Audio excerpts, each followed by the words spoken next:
DD next level నిలుకుద్దుడు అనే ఫ్రాంచైజీలో వచ్చిన 4వ సినిమా ఇది. ఈ సినిమా రివ్యూ ఏంటో చూద్దాం. అంతకంటే ముందు నా ఛానల్కి కొత్తగా వచ్చుంటే సబ్స్క్రైబ్ చేసుకోండి. సంతానం హీరోగా నటించిన ఈ సినిమా ఫస్ట్ హాఫ్ మంచిగుంది, సెకండ్ హాఫ్ డ్రాగ్ అయింది. ఇక స్టోరీ విషయానికి వస్తే మూవీస్కి రివ్యూ ఇచ్చే మన హీరోకి ఒకసారి ఒక మూవీకి రివ్యూ ఇవ్వాలి అని పిలుపు వస్తుంది. ఆ మూవీయే డీడీ నెక్స్ట్ లెవెల్. టైంపాస్ మూవీ అనుకొని ఫ్యామిలీ అండ్ గర్ల్ ఫ్రెండ్ని తీసుకొని వెళ్తాడు.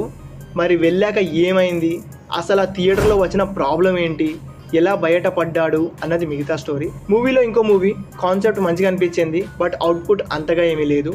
ఫస్ట్ హాఫ్లో సంతానం comedy super and starting 40 minutes ఎంగేజింగ్గా మంచిగా వెళ్తూ ఉంటుంది. తర్వాత స్టార్ట్ అవుద్ది మెల్లగా ల్యాగ్ అవ్వడం. హర్రర్ కామెడీ అన్నారు, హర్రర్ లేదు, కామెడీ లేదు. సెకండ్ హాఫ్లో స్టోరీ కన్ఫ్యూజ్ చేస్తుంది. శివరాఘవన్ గారి రోల్కి మంచి స్కోప్ ఉంది, బట్ తీయలేకపోయారు. క్లైమాక్స్లో ఐడియాస్ అయిపోయినట్టున్నాయి, అందుకే ఏది దొరికితే అది పెట్టారు. ఓవరాల్లీ సూపర్ కాన్సెప్ట్, బట్ ఎగ్జిక్యూషన్ కాడ పోయింది. Good first half, second half దొబ్బింది. ఇక చూడొచ్చా అంటే ఫస్ట్ హాఫ్ కోసం చూడొచ్చు. Below average movie.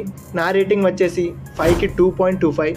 మరెన్నో లాంటి రివ్యూస్ కోసం ఛానల్ తప్పకుండా సబ్స్క్రైబ్ చేసుకోండి. Thank you for watching.